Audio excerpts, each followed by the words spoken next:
Congo-Brazzaville, l'heure à l'alternative. Donc, si seulement nous sommes réunis ici, c'est pour une bonne cause, c'est-à-dire le double non.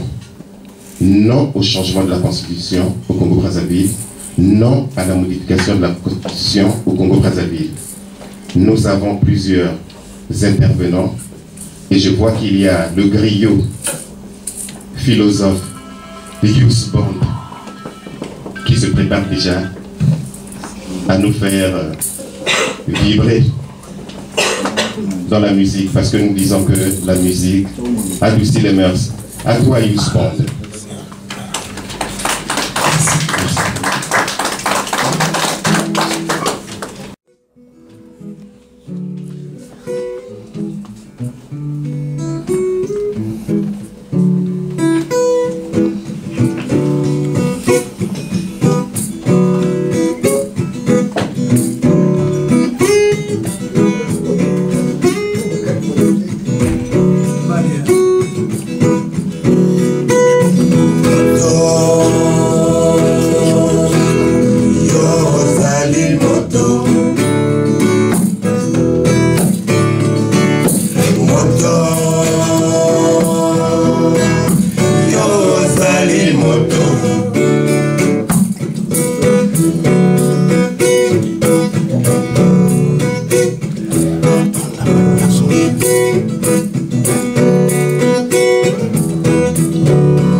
Yo mona yo yoka yo lobe yo zali moto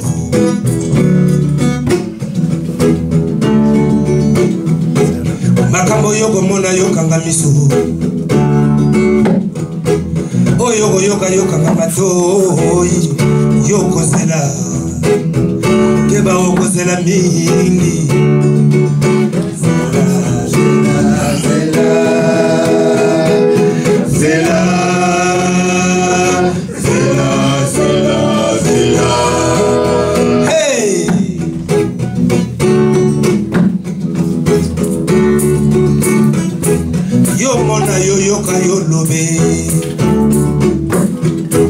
makambo yoko mona yoka ngamiso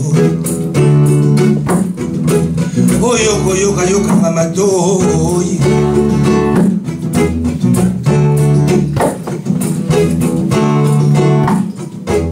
bashizeto na taburi ya musamu za tuzebi bashizeto na taburi ya musamu za tuzebi okozela mondele ya selela yo bilanga alolela yo ngube alolela yo masangu yo kozele moto yo sali moto moto yo sali moto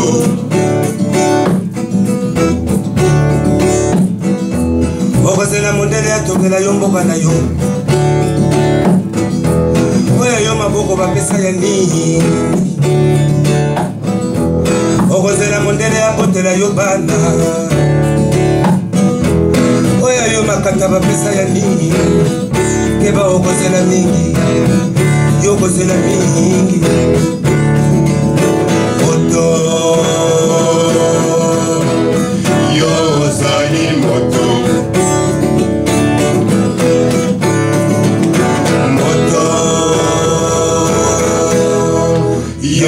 Zali moto. Voilà, c'est tout dit, tout est dit dans cette chanson.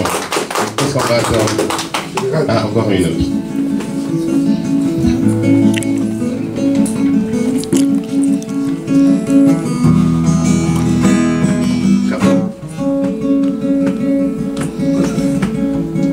La Constitution est mon institution, président, tu veux la modifier. Elle est le fondement du pouvoir et ne doit en aucun cas changer. Changer, changer. Président, si tu savais, changer.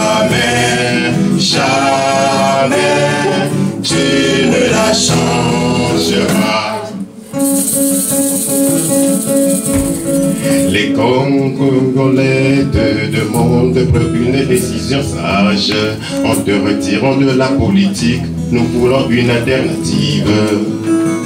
Changer, changer. Président, si tu savais, jamais, jamais, tu ne la changeras. On a besoin des États forts en Afrique, mais pas des hommes forts au pouvoir et qui nous laissent dans la pauvreté tout en se mettant bien les poches. Changer, changer.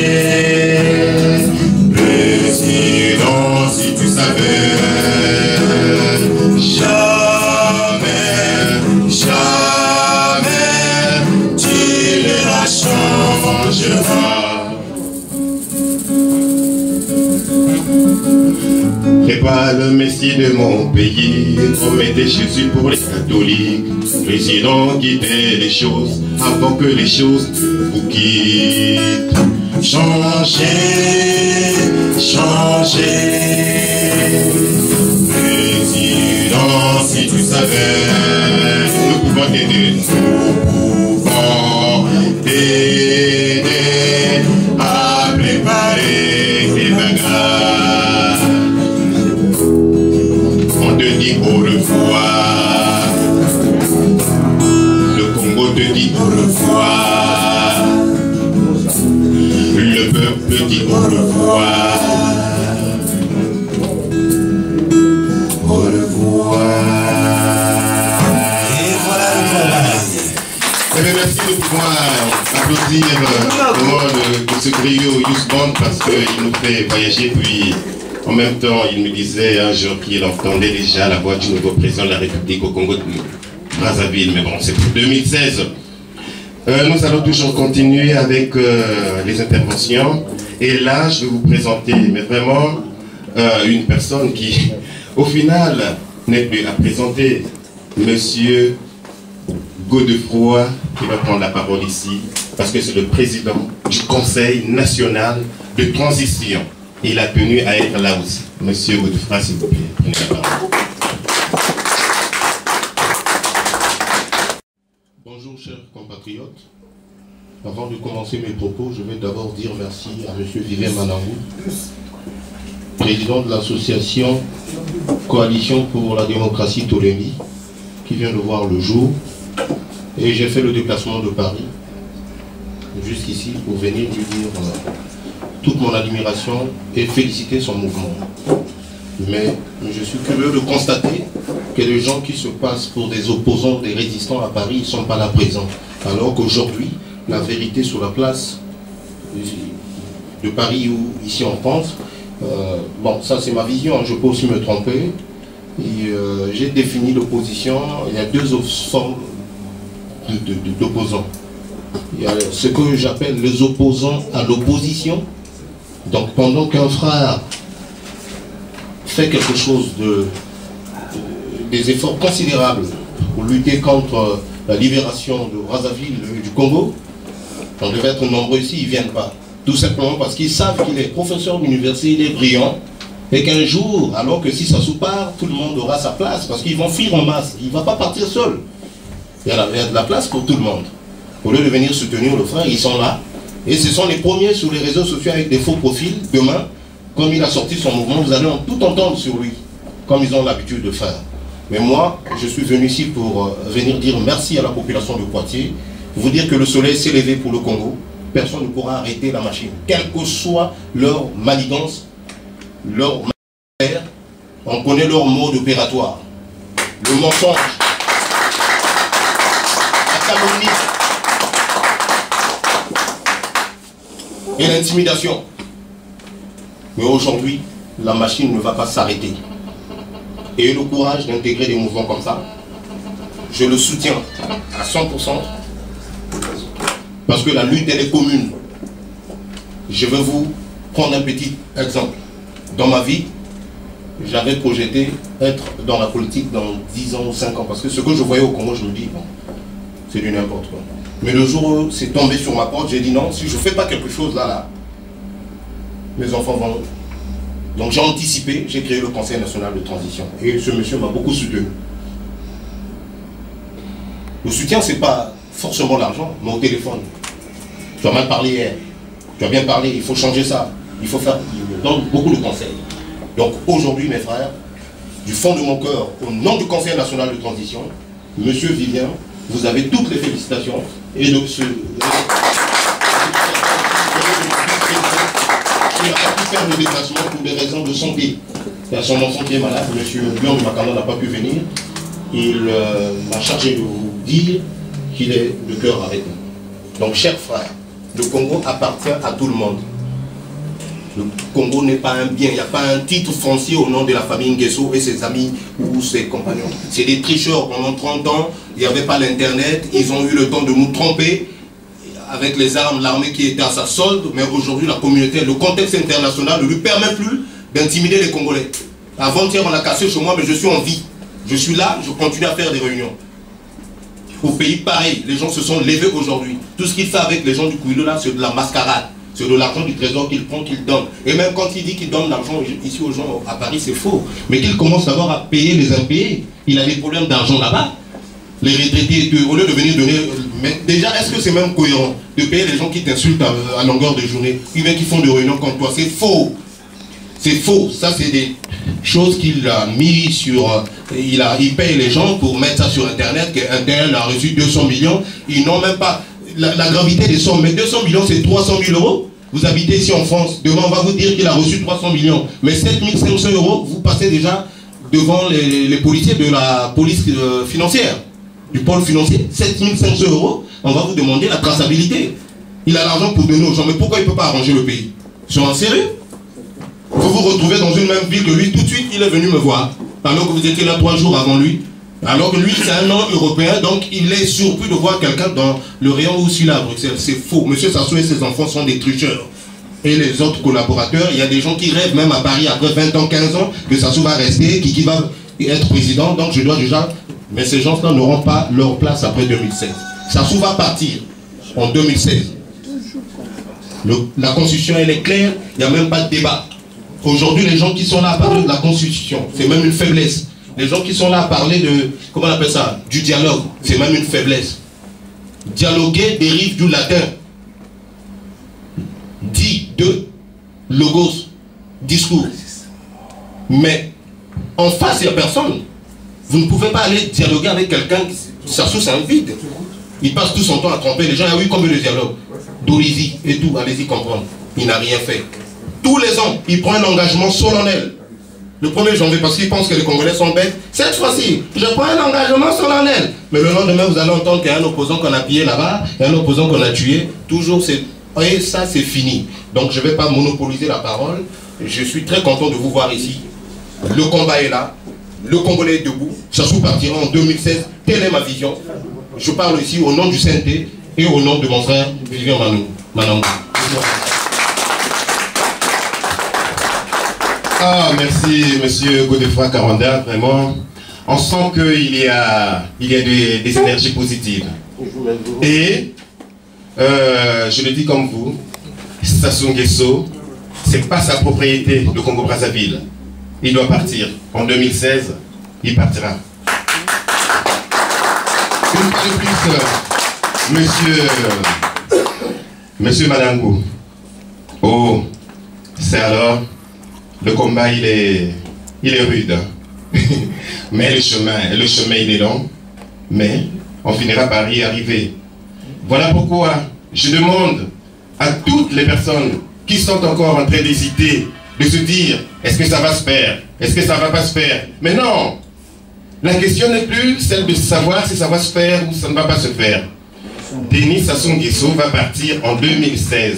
Point barre. Et après, nous allons faire le reste. To Lembi, une fois de plus, Youth Band, qui va nous chanter l'un de ses poèmes, parce qu'il est habitué à nous gratifier de ça. Sa tête est mise à prix au Congo-Brazzaville. Mais bon. Ah oui.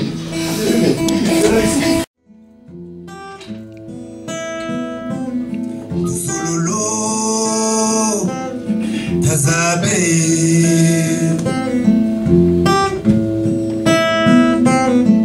Zololo Nazaba Meni yulanga gere bwila Meni yulanga bota bwana Muntu foti zonza ka muntu Wena musamukata Ntete katwela bapingi ko Tabeno mika miambwa On est tous des Congolais Ntete na bonga buta Na wonda mwana Kongo meno Ntele no chikashiri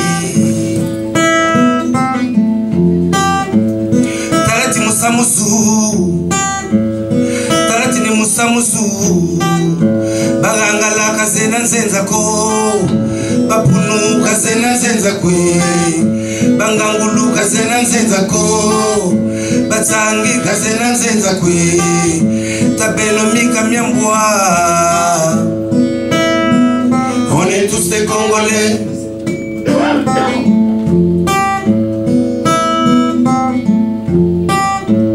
Ntete na bonga buta Na wona mwana Kongo meno Ntele no chikashiri Talati musamu region Talati ni musamu region Kula likwala kasena nzenza ko Kula sanga kasena nzenza kwe Kula cuvette kasena nzenza ko Kula pulo kasena nzenza kwe Tabelo mika miambwa On est tous des Congolais Ntete na bonga buta Na wona yayu se bande Ntele no chikashiri Talati musamu region Talati musamu su Talati musamu ntoyo Talati ni bara badiri ngona mukanda wansoni Gatari na mfumu Tabeno mika miambwa On est tous des Congolais Na masangi metu Na bimvwa mabieto On est tous des Congolais Na bibulu bieto Na tivwa machieto On est tous des Congolais. Merci monsieur Yusband. Quand j'étais intervient, c'est toujours pour envoyer du lourd et pour dire des bonnes choses. Parce qu'aujourd'hui, ce qui se passe, c'est quoi? C'est que le président Denis Sassou Nguesso, toujours dans ses stratégies de chercher à diviser les Congolais du nord, du sud, de l'est, à l'ouest, mais nous avons déjà compris cette stratégie. Elle n'a plus de sens. Elle n'a plus de sens. Nous sommes tous unis, comme le dit d'ailleurs notre hymne national. Et maintenant, le temps est arrivé que je puisse passer la parole au président de l'association Comité pour... de l'association Tolembia. Je m'excuse, monsieur Vivien. Nalembi. Mais vous lemba on a zo lemba wana. Lobby. Na vous aurez ma force. Un tonnerre d'applaudissements s'il vous plaît pour ce monsieur Manangu. À vous la parole. Merci Serge Pina. Bonjour à tous et merci d'être venus. C'est toujours difficile de se déplacer pour le pays, parce que en France, chacun est occupé, on a beaucoup de choses à faire, et chaque fois qu'on accorde 5 minutes, 10 minutes, 1 heure pour le pays, vraiment, merci à vous d'être venus, merci pour le Congo. Merci d'être là aujourd'hui, à mon sens, nombreux. Je ne m'attendais pas à voir autant de personnes, donc je remercie ceux qui ont fait en sorte que vous soyez là, qui vous ont invité ici à Poitiers, qui est une ville historiquement congolaise, puisque le Congo a une histoire avec cette ville de Poitiers. merci à vous pour ce déplacement et pour votre temps. Toujours dans le cadre des remerciements, on remercie Godefroy Caranda, président du Conseil national de transition, qui nous a fait l'honneur de venir nous assister, nous accompagner dans ce combat. Le combat pour le pays, c'est un combat collectif par essence.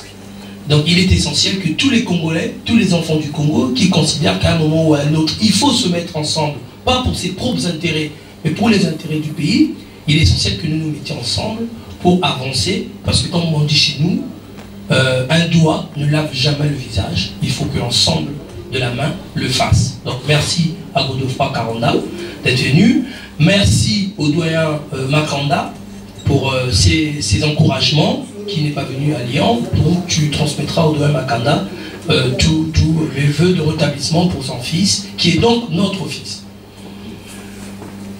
Chers compatriotes, si les choses étaient simples, je les aurais résumées en une phrase. Le pays a besoin de vous. Mais comme les choses ne sont pas simples, il est impossible pour moi de les résumer en une phrase. Les choses demandent un peu plus de développement. C'est ce que je vais essayer de faire pendant les quelques minutes que vous avez bien voulu m'accorder, pour vous donner, à mon sens, au sens qui est le nôtre, quelle est la situation du pays et qu'est-ce que nous, Congolais de France, nous, Congolais de Poitiers, pouvons faire pour notre pays. J'ai l'habitude de dire que lorsque le pays va mal, nous ne pouvons pas bien nous porter, même si nous sommes à des milliers de kilomètres du pays. Pour des raisons très simples, en réalité. Très peu de gens ou personne dans cette salle n'est pas angoissé lorsque la fin du mois arrive. Pourquoi? Eh bien parce qu'il faut penser à maman, aux sœurs, aux frères, aux petits du quartier, aux oncles. Chacun attend 100 €, chacun attend 50 €. Comme si nous-mêmes nous gagnions 3 000 €, 4 000 €. Alors que nous-mêmes nous gagnons un peu. Parfois on a du mal pour boucler le fin de mois, mais nous sommes obligés dans le peu que nous gagnons de prendre encore un peu pour envoyer au pays. Ça veut dire que nous serons des malheureux, globalement, ici en France et au pays, puisque nous n'aurons rien fait au pays, parce que nous passerons notre temps ici à payer les factures et là-bas aider les gens. Allons-nous rester dans cette situation des années durant? Certains d'entre nous, c'est mon cas, ont commencé à travailler très tard en France. Très tard en France. Quand je dis travailler, bon, de façon constante, stable. Mais vous savez, comme moi, que ici en France, la retraite, c'est par répartition. C'est-à-dire que c'est lorsqu'on travaille qu'on cotise. Et lorsqu'on a la retraite, on va vivre du travail des autres. C'est-à-dire que ce sont les actifs qui cotisent pour les retraités. Mais lorsqu'on commence à travailler à 40 ans, lorsqu'on a un vrai contrat à 40 ans ou à 35 ans, combien de temps allons-nous travailler dans ce pays pour pouvoir financer nos retraites? C'est quasiment impossible.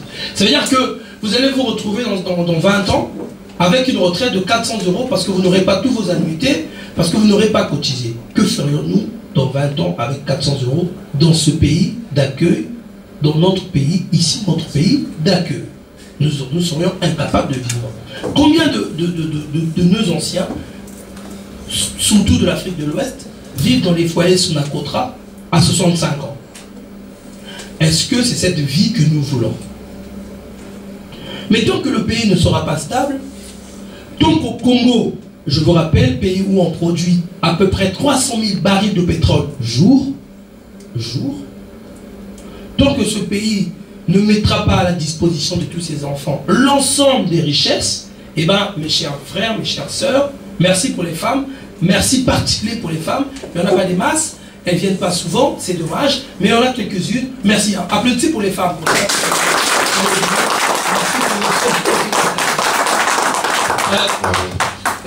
Tant que nous ne serons pas, tant que le pays ne mettra pas à disposition de tous ses enfants nos innombrables richesses, eh bien, chers frères, chères sœurs, nous continuerons à vivoter dans ce beau pays qu'est la France.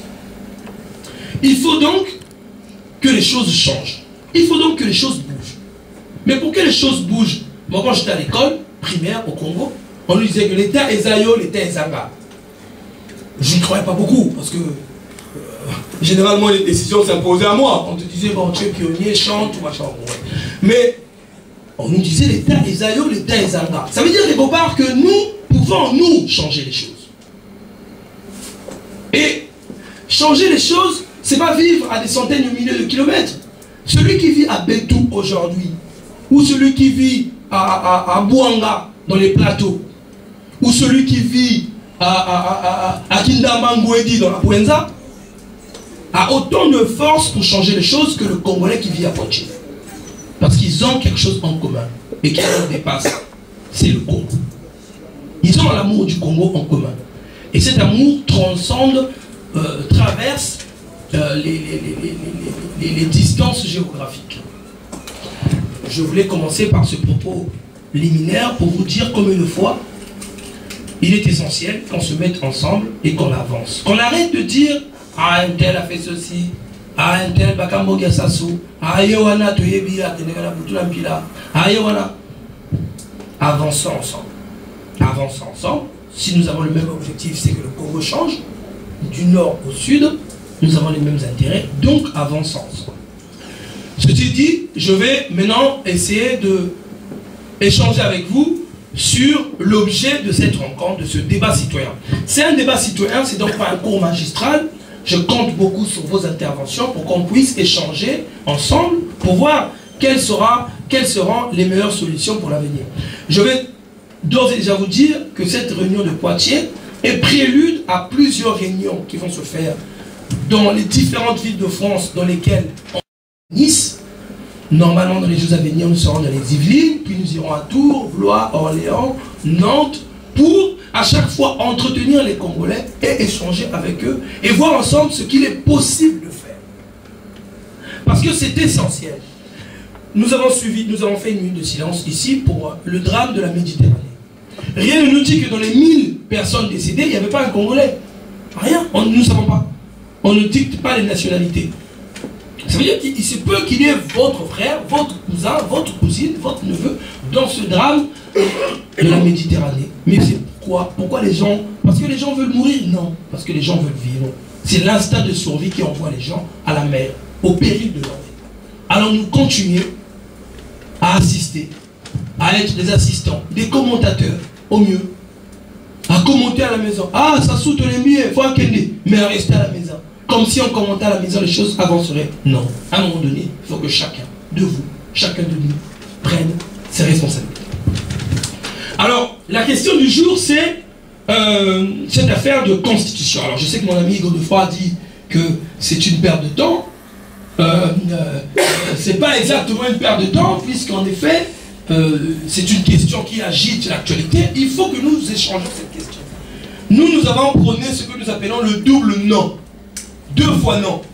Non au changement de constitution et non au dialogue.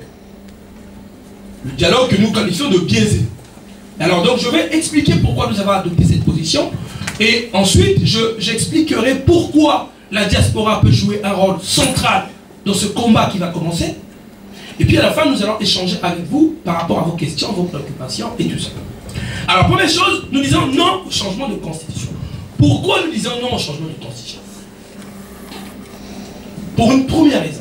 D'abord parce que nous considérons qu'il n'y a pas de crise politique qui justifie un changement de constitution. Alors, je ne sais pas si vous avez une bonne vue, moi j'en ai une moyenne, mais comme j'ai l'ordinateur, enfin je suis un peu privilégié. Mais en tout cas, j'ai essayé de reprendre un extrait du discours du président de la République, parce que M. Sassou Nguesso, c'est le président de la République. Il faut le dire comme tel, c'est lui le chef. Mais jusqu'en juillet 2016, rassurez-vous. Jusqu'en juillet 2016. Après, nous poserons la question de sa légitimité. Pour l'instant, il est là, c'est notre président de la République, jusqu'en 2016. Et voilà ce qu'il disait lors des vœux de récent de 2015. Il dit, au Congo, nous avons continué dans la concorde nationale, de structurer et de dynamiser notre économie, de construire des infrastructures de base et sociales, de renforcer la démocratie et de préserver la paix. En 2014, des élections locales et sénatoriales ont été organisées dans notre pays de façon consensuelle. Et c'est dans la paix absolue. En 2014, le Congo a sans conteste fait des pas supplémentaires sur le chemin de son développement Voilà, Denis Sassou Nguesso, discours à l'occasion du Nouvel An 2015. Ça veut dire qu'en réalité, tout va bien. Moi, je n'invente rien. Voilà, c'est lui qui vient de le dire en 2015. Ça veut dire que tout va bien. Tout va bien, oui. Tout va bien. Il construit des infrastructures. Il y a la paix. La démocratie s'enracine. Alors, pourquoi changerions-nous de constitution? Je ne crois pas. C'est lui qui a dit ça. Ce serait curieux que François Hollande vienne dire aujourd'hui, écoutez, changeons les constitutions. Oh, si tu n'avais pas créé l'emploi, est-ce que c'est la constitution? Non. La constitution n'empêche pas M. Sassou de régler le problème de pauvreté des Congolais. C'est un faux problème. Alors, habituellement, lorsqu'on change une constitution, il faut une crise politique. Il faut une crise politique. Alors, si vous regardez ce tableau, il y a un tableau comparatif. Vous verrez qu'à côté, j'ai mis une colonne crise politique et de l'autre, changement de constitution. Dans la première colonne, vous remarquerez, vous constaterez qu'en France, en 1946, on a changé de constitution pour passer de la 4e à la 5e République. C'était parce qu'il y avait... pour passer de la 3e à la 4e République, pardon. C'était parce qu'il y avait la fin de la Seconde Guerre mondiale, il y avait eu le régime de Pétain, Vichy, et donc, lorsque la guerre est terminée, les communistes se sont entendus avec les gaullistes pour faire adopter une nouvelle constitution pour la France. On voit bien qu'il y avait une crise politique qui justifiait cela. Juste après, vous avez la France en 1958. Changement de la 4e à la 5e République, celle qui est en vigueur aujourd'hui. Qu'est-ce qui s'est passé? Eh bien, il y avait la crise algérienne. Ceux qui connaissent pas l'histoire de France le savent. Crise algérienne, avec les fameux, ce que le général de Gaulle appelait en 1958, le carteron des généraux félins, qui voulaient faire un coup d'État pour déstabiliser l'État. Et René Coty, qui était président à l'époque, a fait revenir celui que les Français qualifiaient du plus illustre des Français pour construire cette 5e République. On a changé de constitution. Au Congo, chez nous, en 1992, nous avons changé de constitution. Et bien pourquoi? Parce qu'on avait celle du 8 juillet 1979 qui avait été adoptée à la suite de l'arrivée de M. Sassou au pouvoir. L'on a considéré qu'il fallait passer du parti unique à la démocratie pluraliste.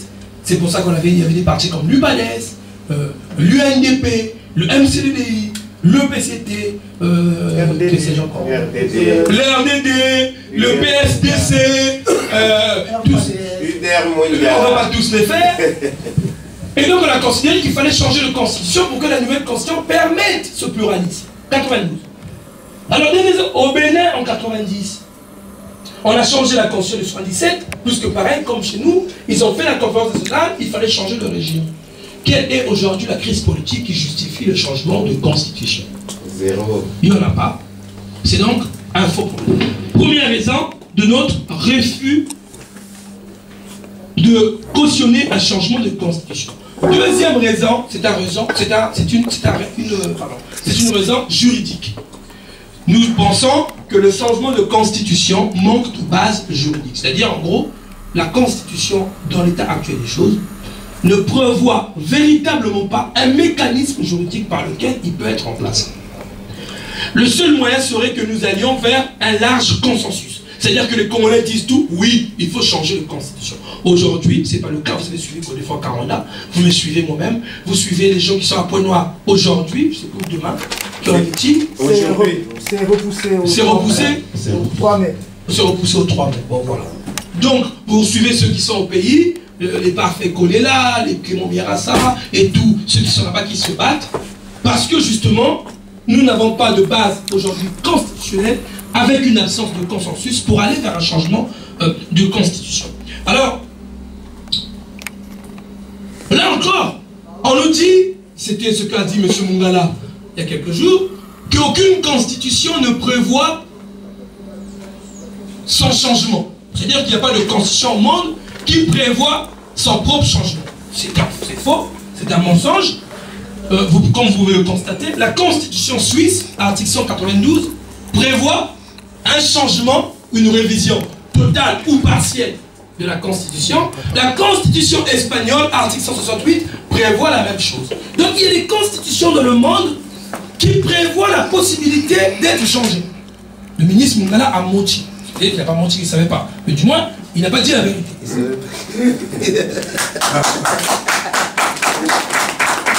Alors, notre constitution à nous ne prévoit que les modalités de sa révision. Elle peut être révisée. Je vais vous faire l'économie de revenir sur les dispositions sur la révision, mais en tout cas, elle peut être révisée. Aujourd'hui, elle ne peut pas être changée. Voilà les raisons qui expliquent rapidement notre non au changement de constitution. Alors, pourquoi nous disons non au dialogue? C'est pas parce que nous sommes contre le dialogue. C'est pas parce que nous ne voulons pas dialoguer avec le président de la République et le PCT. Au contraire, les Congolais doivent toujours dialoguer. Le dialogue doit être à la base de notre État. Nous devons échanger. Dialogue, comme a dit Godofroid Karanda, dialogue, deux personnes qui veulent échanger. Mais ça suppose qu'il faut que les deux personnes soient de bonne foi. Il faut que les deux personnes veulent dialoguer pour faire avancer les choses. Il ne faut pas qu'il y ait un ou une des deux qui veulent imposer son point de vue. Or, qu'est-ce qui se passe aujourd'hui? Si nous allons à un dialogue, à moins, je dis bien à moins, ou à plus ou moins 15 mois, parce qu'il reste 15 mois de l'élection présidentielle, première chose, ce dialogue débouchera sur un compromis qui sera un compromis biaisé. Parce que nous allons être obligés, parce que de trouver les compromis, bon, Papa Sassou, on te donne quoi? Ah, moi je vais rester président. Bon, d'accord. Bon, toi Manangou, tu veux quoi? Ah, moi je vais être ministre. Bon, donc, ça sera un partage de pouvoir entre nous, en réalité. Première chose. Deuxième chose, ce dialogue conduira à décaler le calendrier électoral. Ça veut dire que l'élection présidentielle n'aura plus lieu en 2016 et en juillet 2016. Parce que nous l'avons déjà fait, chers compatriotes. Les élections municipales étaient prévues en 2012. Début 2013. Elles ont eu lieu quand? En 2014. Pourquoi? Parce que nous étions partis dialoguer déjà à Dolisie. Nous sommes allés dialoguer à Dolisie et il n'y a plus eu d'élection locale. Nous avons parlé à la fin, bon, on décale.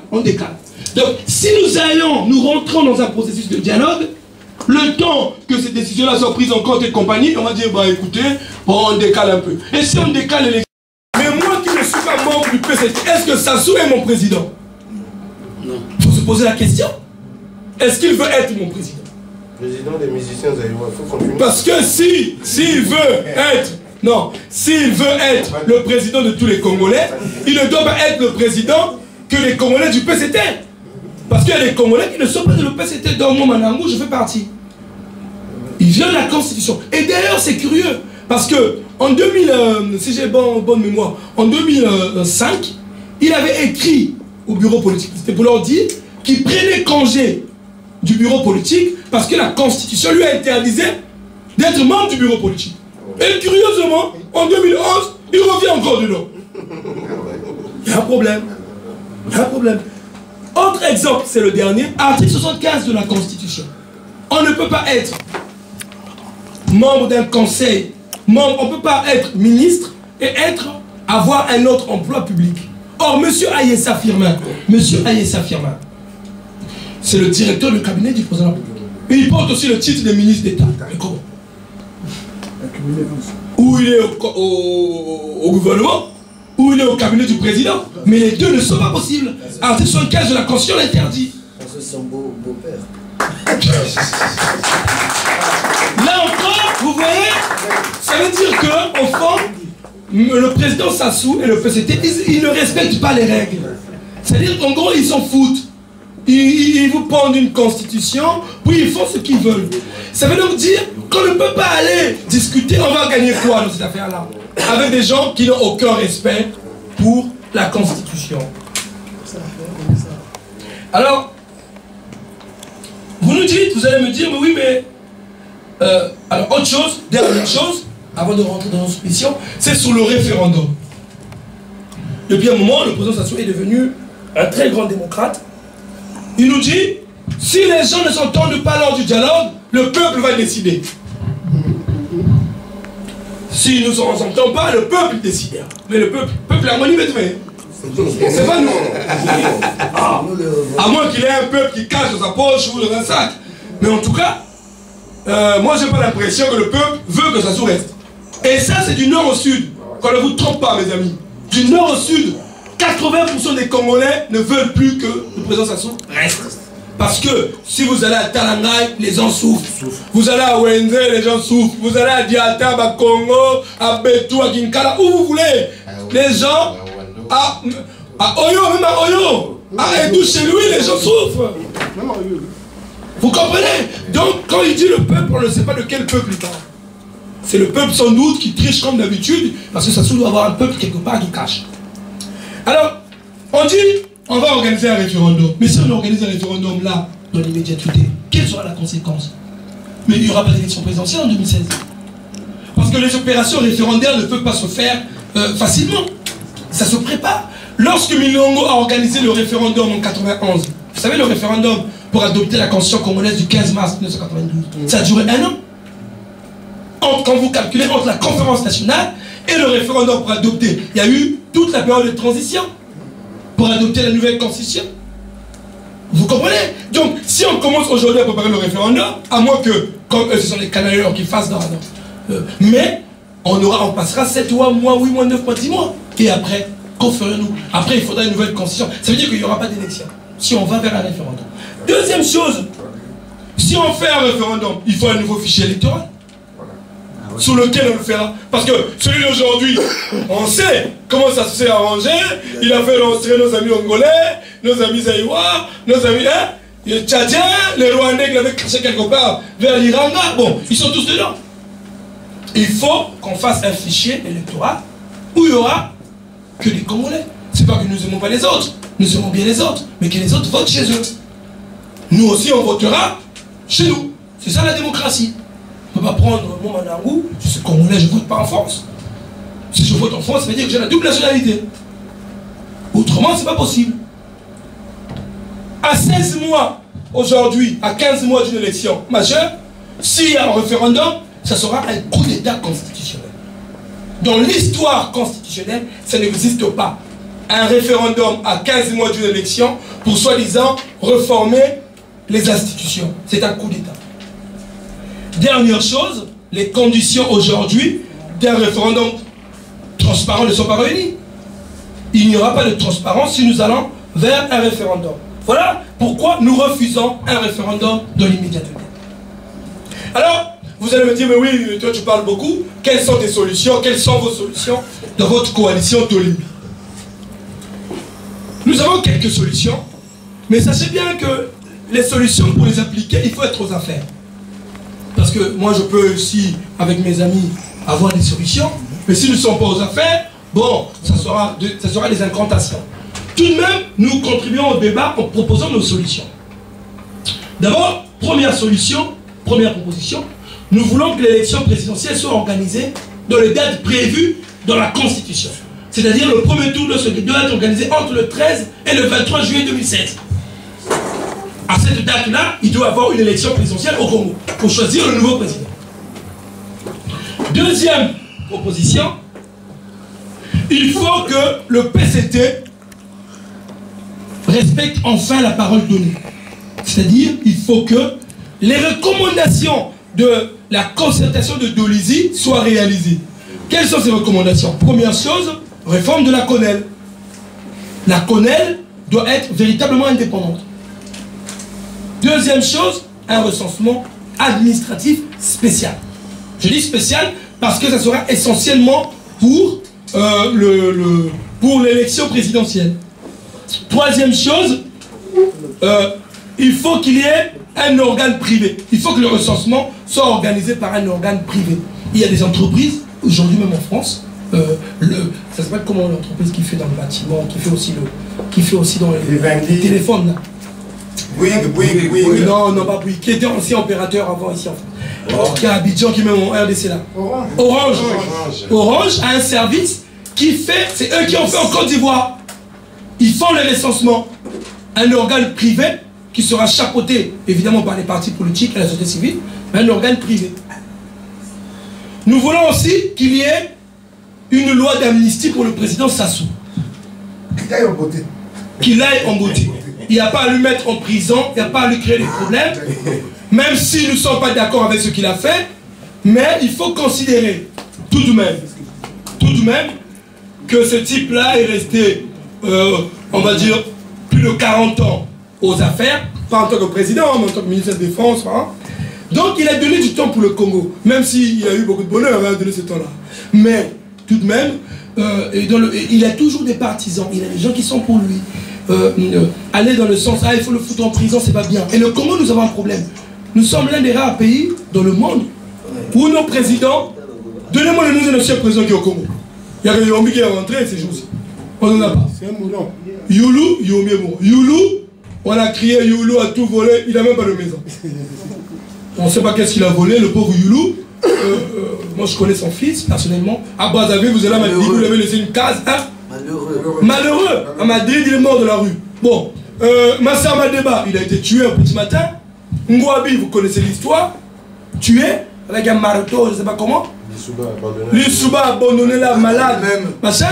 Voilà. Donc le Congo, où tu vas finir en exil malheureux. C'est pas normal, c'est quoi ce pays-là? Il faut, on a besoin de Sassou. Pas à Brazzaville, en Pila, mais à Edou. Qu'il aille pour lui là-bas. Colin n'a pas été président. Qu'il aille pour lui là-bas, à Oyo, à Edou. Il a des vaches qu'il a achetées. Il peut faire l'agriculture. Bon, hein, il peut s'occuper de ses vaches. Et le Congo avance. Et puis nous proposons, dernière chose, la mise en place d'une commission de surveillance du processus électoral. Cette commission devra être constituée à la fois de l'opposition, de la majorité, de la société civile et de la communauté internationale. Un peu dans le style de ce qui s'est fait en Côte d'Ivoire. De telle manière, nous exigerons l'unanimité pour les avis qui seront donnés. C'est-à-dire que si il y a une seule partie pardon, qui refuse de signer, ces avis ne seront pas exécutés. Alors,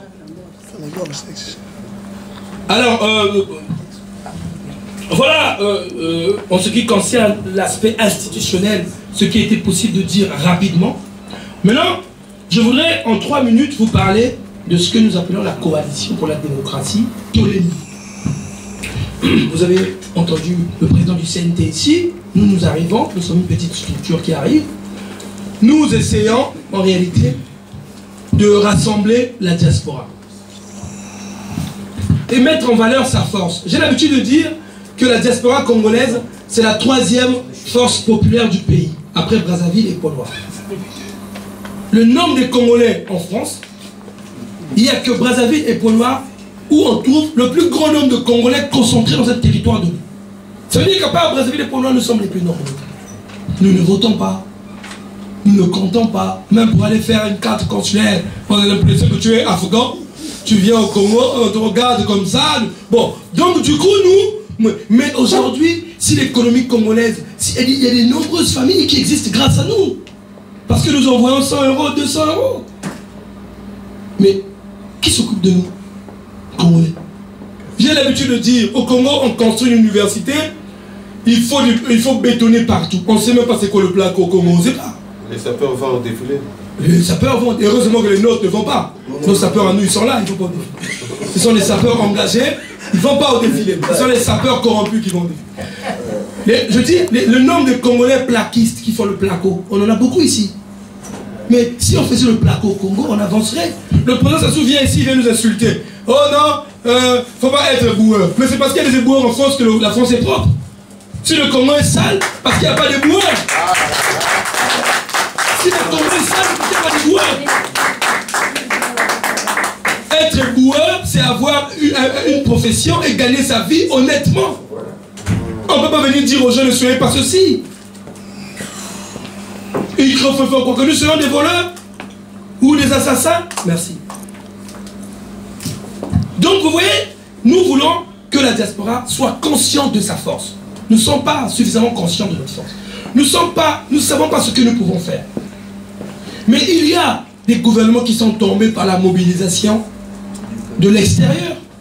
Est-ce que vous imaginez si nous faisons la grève, on n'envoie pas l'argent pendant un mois au Congo? Imaginez seulement. 60 000 Congolais de France. Moi, si vous ne dites pas non à Sassou, on n'envoie rien.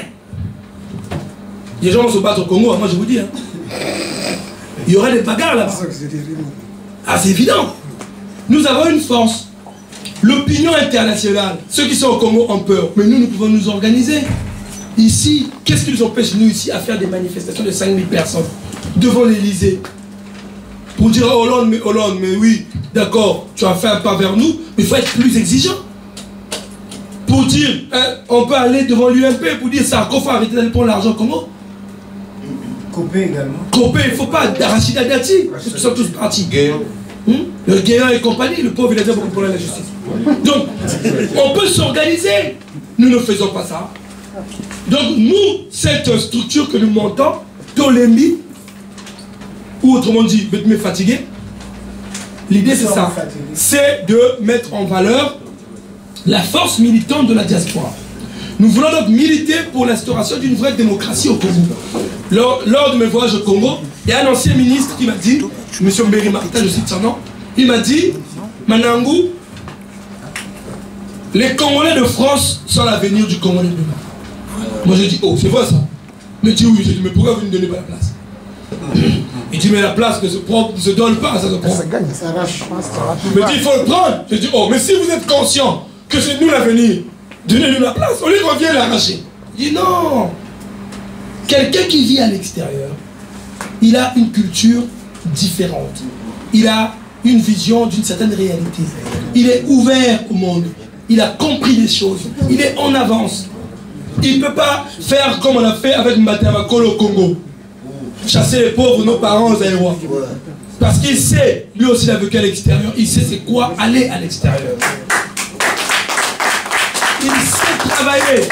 Parce qu'à l'étranger, tu ne peux pas te lever le matin, moi aussi, non. Ici en France, tu vas faire ça, tu vas mourir de faim. Tu dois aller travailler pour manger. Et toutes ces valeurs-là, même ceux qui n'ont pas fait d'études en France, ils ont une valeur ajoutée à apporter au pays. Par leur culture, par leur expérience. Et donc, tant que nous ne serons pas conscients de cela, nous n'allons pas, nous allons continuer à vivoter ici sans apporter cette valeur ajoutée. Nous voulons aussi, dans le cas de cette structure, lutter contre le tribalisme, l'ethnocentrisme, mes chers compatriotes. Le clanisme. Quand vous allez à Paris, il y a un Mouchouka pour les nordistes, un Mouchouka pour les sudistes. C'est une honte. C'est une honte pour le pays. Nous sommes un peu moins de 4 millions. Et je vous dis, c'est une information, les 4 millions là, c'est pas la vérité. Nous sommes moins de 4 millions. C'est très simple, je vous dis pourquoi. Mais tout le monde le sent, tout le monde le pressent. Et scientifiquement, ça s'explique. En réalité, lorsque le Congo a initié les démarches, vous savez, pour la fameuse initiative PPTE, pour aboutir au point d'achèvement, en macroéconomie, si vous y allez et que vous êtes nombreux, vous payez plus cher la dette. Donc, vous payez moins cher la dette, pardon. Et vos années de remboursement de la dette sont échelonnées à plus long terme. Si vous êtes plus petit, on se dit, bon, ils ne sont pas nombreux avec l'argent, les richesses qu'ils ont, ils peuvent payer plus vite. Donc, il faut toujours surestimer la population pour avoir des largesses auprès des créanciers. Ce qui explique que nous sommes passés rapidement. Il y a 1 million de Congolais, c'est pas du centre, qui sont arrivés comme ça, et puis nous sommes 4 millions. Donc nous sommes moins que ça. Nous sommes 4 millions, et nous sommes en train de nous battre. Il y a au Congo, il y a un Mumboshi. Ah ouais, il y a un voilà. Les bêtises dans lesquelles nous sommes, qui nous empêchent d'avancer, de travailler, de réfléchir. Un pays, M. Sassou est arrivé au pouvoir en 1979, dans son gouvernement, il y avait 6 membres de sa famille. Allez vous renseigner. En 1979, il y avait 6 membres de sa famille. Alors, c'est quoi ce pays où, au lieu de juger ma soeur qui est en face, parce qu'elle est compétente, parce qu'elle sait, elle connaît la culture, elle s'appelle comment? Malonga. Comment va je vois un autre pas. Les villes n'ont pas travaillé. Voilà, nous nous arrêtons à des balivernes de ce type, alors que nous sommes un petit pays, et un pays pour grandir, il faut être nombreux. Il faut avoir une politique de natalité. J'ai regardé, j'ai lu, je crois, dans Le Monde, où les gens étaient désespérés, je ne sais plus si c'est en Allemagne ou au Danemark, où on demandait, on a dit aux femmes, pour des raisons patriotiques, faites des enfants. Son Allemagne, quoi. Son Allemagne, voilà. J'ai lu dans Le Monde hier ou avant-hier.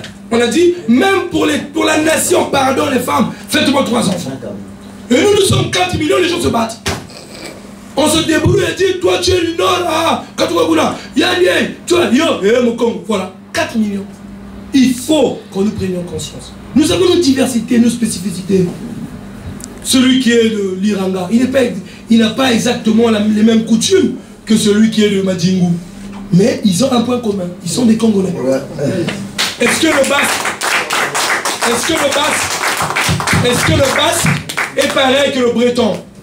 Est-ce que l'Occitan est pareil que l'Alsacien ou le Charentais? Mais ils habitent dans le même pays. Ils construisent le pays ensemble. Voilà. Et ça, nous, on veut, ici, au niveau de la diaspora, commencer à montrer à ceux qui sont au pays, nous sommes les mêmes, nous sommes ensemble, du nord au sud, et nous allons construire le pays. Voilà, chers amis, mon propos, un peu lent, je l'avoue, un peu technique quelquefois, mais voilà, en substance, ce que je souhaitais vous dire, et j'espère que nous allons maintenant avoir un débat avec vous, vif et sans fuir. Merci à vous pour votre attention. Merci une fois de plus. Alors je vais donc vous inviter à prendre la parole. Celui qui a une question peut la poser.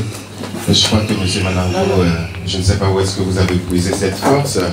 Et toutes ces bonnes résolutions continuent sur ce. La question.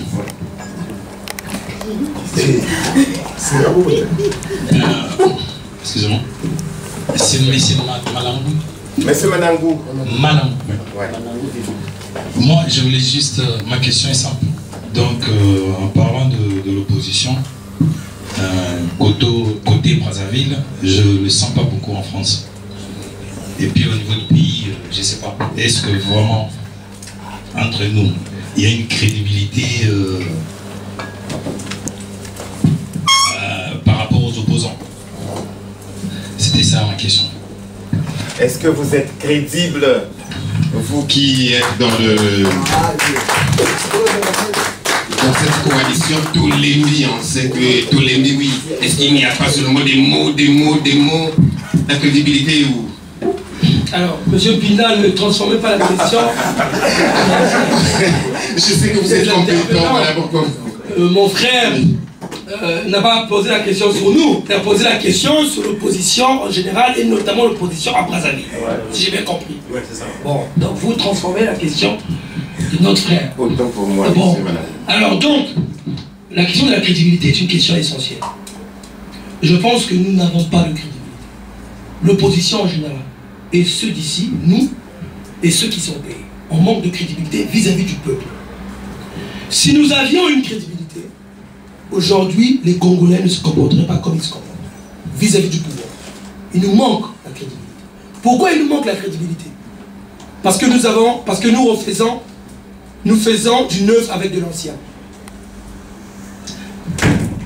L'opposition, actuellement, pour qu'on te donne la place, il faut avoir été ministre. Si je n'ai jamais été ministre comme moi, quand tu arrives, on te dit, ah toi, tu attends un peu. Mais Obama va devenir président, il n'a pas été ministre. Matteo Renzi, en Italie, 39 ans, il n'a jamais été ministre. Il est devenu directement président du Conseil italien. François Hollande n'avait jamais été ministre. Merci, amen. Il est devenu président. Nous avons ce point de crédibilité. Lorsque vous prenez l'opposition congolaise aujourd'hui, nos aînés qui se battent, d'accord, très bien. Vous prenez l'opposition. Jean Itadi, 76 ans. 75 ans, j'ai dit. Mukwege, 76 ans. Ministre 77, 78. Qui d'autre? Nous avons Mathias, pas très vieux, mais ministre Sassou pendant 5 ans.